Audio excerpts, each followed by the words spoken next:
Vietnam pada tahun 1955 hingga 1975 yang melibatkan penggunaan lebih dari 20 juta galon herbisida atau Agent Orange untuk merusak hutan dan menghancurkan panen. Irak dengan sengaja membakar kilang penyimpanan minyak milik Kuwait sehingga mencemari Teluk Persia. Hal tersebut mengakibatkan kerusakan air, tanah, dan vegetasi yang fatal. Penting bagi komunitas internasional untuk mempertimbangkan dampak ekologis dari perang dalam kebijakan mereka agar tidak memperburuk kondisi degradasi lingkungan.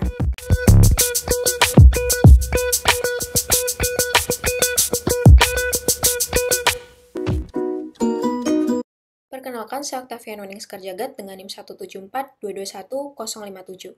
Di sini saya akan menjelaskan mengenai dampak perang militer terhadap degradasi lingkungan dengan teori Green Politics. Perang atau konflik bersenjata merupakan sarana kekerasan politik atau political violence sebagai langkah akhir dari suatu negara untuk melindungi negara atau wilayahnya melalui instrumen militer dengan tujuan menaklukkan negara lawan.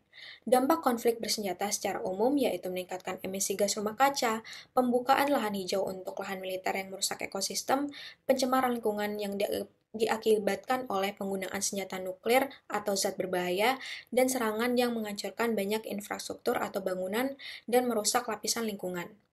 Penelitian dari Conflict and Environment Observatory atau COBS, karbon yang dihasilkan dari militer global sekitar 2.750 juta ton metrik karbon dioksida atau 5,5% dari emisi global.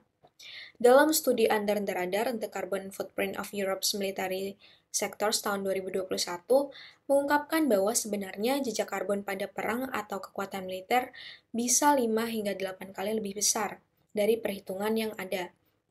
Jumlahnya akan lebih banyak jika emisi dihitung dari seluruh rantaian pasokan perang. Berikut merupakan contoh perang yang mengakibatkan pada kerusakan lingkungan yang signifikan. Yang pertama adalah Perang Vietnam pada tahun 1955 hingga 1975 yang melibatkan penggunaan lebih dari 20 juta galon herbisida atau Agent Orange untuk merusak hutan dan menghancurkan panen yang berdampak pada 5 juta hektar hutan dihancurkan, termasuk 500.000 hektar lahan pertanian dengan tujuan untuk mencegah pasukan logistik tentara Vietnam. Tentu saja hal tersebut merusak vegetasi hutan dan mengubah tanah menjadi sangat asam sehingga tidak dapat ditanami ulang dan mencemari air.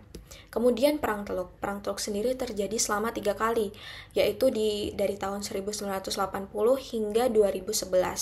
Perang Teluk yang ketiga di tahun 2003 hingga 2011 antara Irak dan pasukan koalisi yang dipimpin oleh Amerika Serikat. Irak dengan sengaja membakar kilang penyimpanan minyak milik Kuwait, sehingga mencemari Teluk Persia.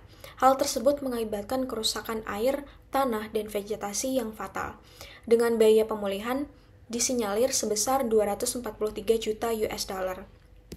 Dan diperkirakan sebanyak 141 juta ton emisi karbon dioksida dihasilkan, baik dari operasi militer maupun dari proses rekonstruksi pasca perang. Yang ketiga adalah Perang Israel dan Palestina yang saat ini sedang berlangsung.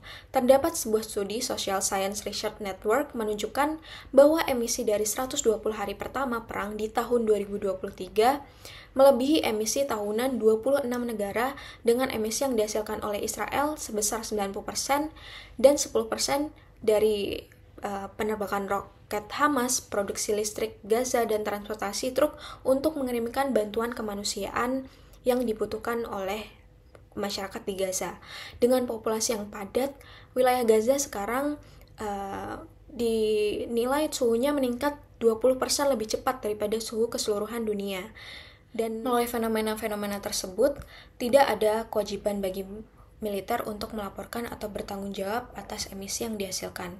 Dapat dilihat melalui Protokol Kyoto pada 1997, di situ dikatakan bahwa pasukan militer dikecualikan dari target pengurangan emisi gas rumah kaca. Dan kemudian berdasarkan Perjanjian Paris, laporan emisi militer kepada UNFCCC atau United Nations Framework Convention on Climate Change bersifat sukarela. Faktanya, menurut organisasi The Military Emissions Gap, hanya 4 negara yang menyetorkan data ke UNFCCC.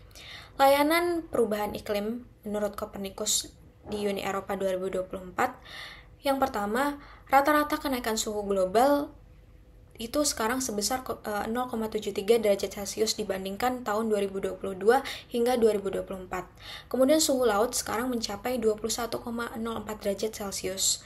Yang kemudian luas laut Arktik karena adanya kenaikan suhu itu menurun hingga 2% di bawah rata-rata dan Antartika 9% di bawah rata-rata.